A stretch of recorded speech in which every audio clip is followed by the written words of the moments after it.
So you've been researching how to buy a house, and you know there's a down payment involved, you know there's some closing costs, and you're probably thinking there has to be some kind of hidden fees or costs that I'm not seeing, but will eventually pop up at the end and just bite me in the butt. Well, there is.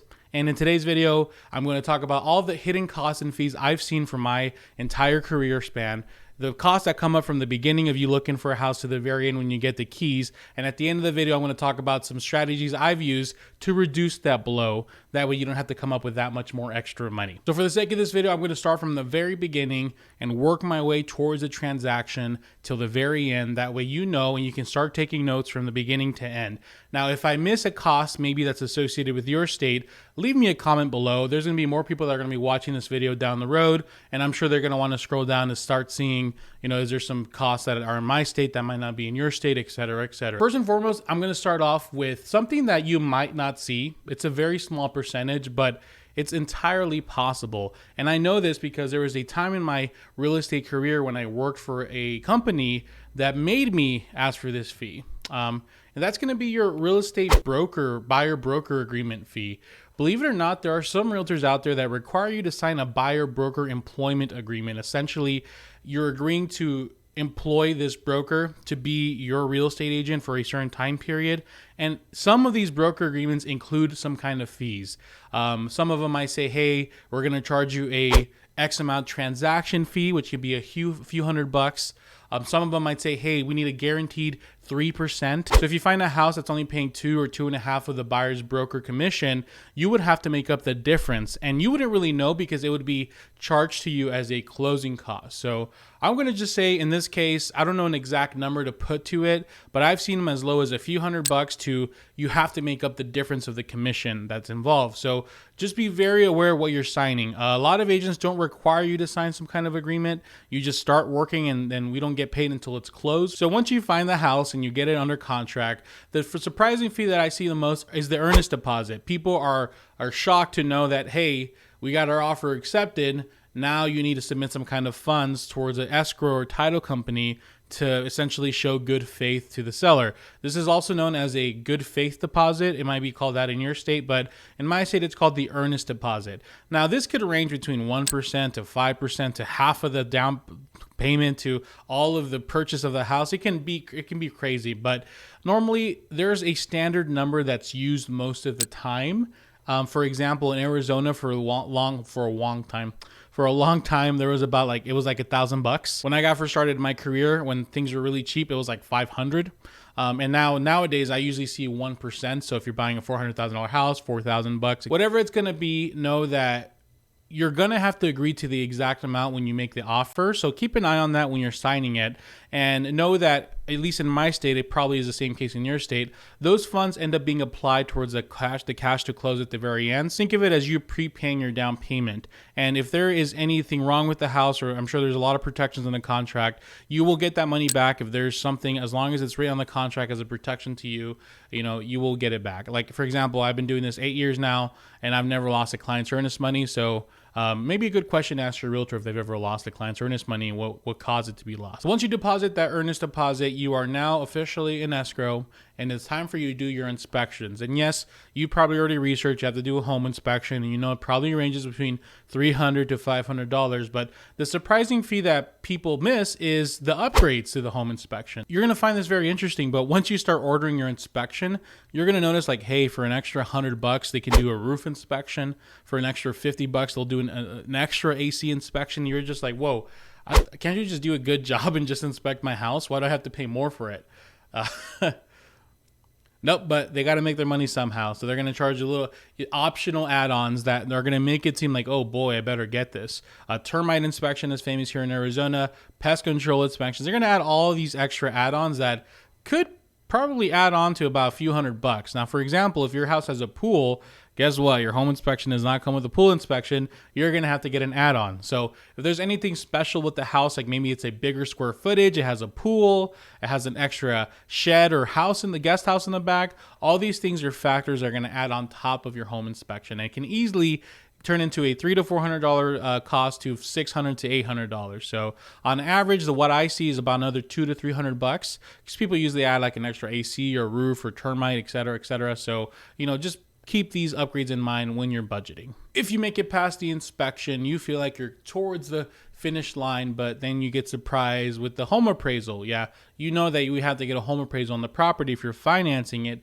However, you're surprised to see your lender asking you for your credit card authorization to charge you for like $600. You're just like, what? $600? Yeah. Most of the time, you will be responsible for paying the appraisal. The good news is it doesn't have to be verified funds. It could be a credit card, but $600, man. I don't care how much money you make. That hurts. You know, that's like 2 PS5s, you know what I'm saying? Or is it 2 PS5s? And once you get the appraisal back and you're almost at the finish line, you now have to basically schedule the date of transfer for the utilities. And one thing that you'll be surprised to find out is you might have to pay some deposits, you know, for the power, especially if you never use this power company, water company, gas company, et cetera, et cetera. I'm sure they can do a soft credit check to make sure, you know, they can trust you, I guess, with no deposit. But most of the time people have to pay like a $50 to $100 $200 deposit I've even seen.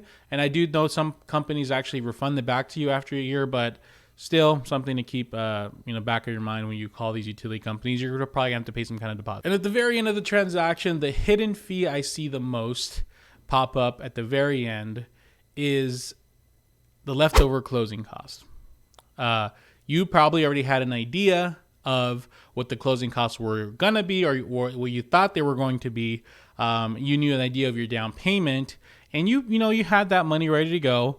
And then you get that call from the escrow title company saying, hey, you actually owe this much. Sometimes it's hundreds of dollars. Sometimes it's like $1,000. So it's still shocking nevertheless. And you're just wondering what the heck is going on. I get that call all the time from clients like, hey, why is it this more, et cetera, et cetera, et cetera. Well, there's two things that could happen. One is if you got seller's concessions or the seller helping you with the closing costs, you might have gotten a large percentage of them, but there might have been still some left over. The seller gave you $6,000 of closing costs, and your closing costs end up being $6,450. Well, who's going to come up with that $450? Is it going to be the seller? Nope. Those $450 are going to be added to your cash to close that you have to come up with as a surprise fee. Something that could happen is maybe you already agreed to pay the closing costs and you thought, they're going to be about $6,200. Well, it turns out they're going to be $6,600, and now you have to pay an extra $400. So all these things are kind of shocking. The unfortunate part is you're not going to go until the actual end what the exact number you're going to need. Everything is just estimates. So just keeping this in mind. Every estimate you get from the lender, from the seller, from the buyer, from your mom, from your uncle, always add extra money on top of it. Worst case scenario is you have to use it, which you already planned for it. Best case scenario is now you have a little bit of extra savings that you can use to take your realtor out to lunch and dinner and breakfast and treat them out. I'm hungry. So let's make up an imaginary house and come up with the worst case scenario of all these hidden fees being hit towards you throughout the whole transaction. Real estate broker, they might say, hey, we're going to charge you a $500 transaction fee. But they can also say, hey, you owe us the difference of to a certain percentage. So let's say you're buying a $350,000 house. You sign an agreement for that they're going to at least get 3%. That's $10,500. And the seller's only paying 2.5%. Now you have to come up with $1,750. Yes, it happens, guys, and it does suck. Earnest deposit was going to be about 1%, so you're going to add about $3,500. But I don't know if that's really considered a hidden fee because it gets added towards your closing costs. So on top of that, I think we're going to remove that. I don't think it really counts. Home inspection, it turns out you added like $300 or $400 worth of add-ons, so we're going to add $300. Appraisals, $600. Utilities, they're instead of doing a credit check, you're gonna say, I'll just pay it. So you charge you maybe, $200, and you were about $600 closed on the closing costs, which is the number I usually see, surprisingly. Even if you ask for like 2.5%, it might not be the entire amount. I mean, we're talking almost $3,500 of extra fees that you would have not known of. What are some things you can use to shorten this number down? Well, first and foremost, let's go down the list. First and foremost, for the real estate broker agreement, make sure you talk to your realtor, say, hey, dude, or ma'am, you're not going to charge me any fees, right? You're only getting paid what the seller gives you. Promise me. Pinky promise. No agreements. Okay, good. There. That's all you need to do. Make sure you have that conversation. Don't be nervous. They work for you. Have the conversation with them. For the earnest deposit, if it's really tight, you could ask the agent to put a lower amount there, but sometimes it's needed to go higher to secure the deal. So make sure to really, consider your options there. For the home inspection add-ons, know that a lot of times The add-ons, they don't really do that much more. You'll be surprised to find out when you're at the inspection, you could just ask the inspector like, hey, how's the pool look? Or hey, how'd the roof look? Let's say there's an extra $200 fee for an extra roof inspection. You can just ask them more questions about the roof, and I'm sure they would tell you what they would have found if they would have got an extra $200. For the appraisal, there are some situations where if you have leverage over the lender, you can ask the lender to pay that for you. So make sure to talk to the lender when you're getting pre-approvals and whatnot. And if you don't end up doing this, the lender can technically pay for it up front and add it as a closing cost towards the very end. So if you got some closing costs from the seller, they can get paid through there. You can't do anything about the utilities deposit. That's unfortunately something that you're going to have to deal with, unfortunately. And of course, the leftover closing costs. Nothing you can do there except do the tips I already gave you. Prepare for an extra few $100 or even $1,000 more than what you're being quoted just to be prepared. And overall, you should save a few $1,000 just by doing all the things I told you. Other than that, there shouldn't be any more surprise fees. However, if there are some special fees in your state, like I know some states use lawyers, look in the comment section below. A lot of the home go homies will be able to tell you what are the extra fees they found in their state.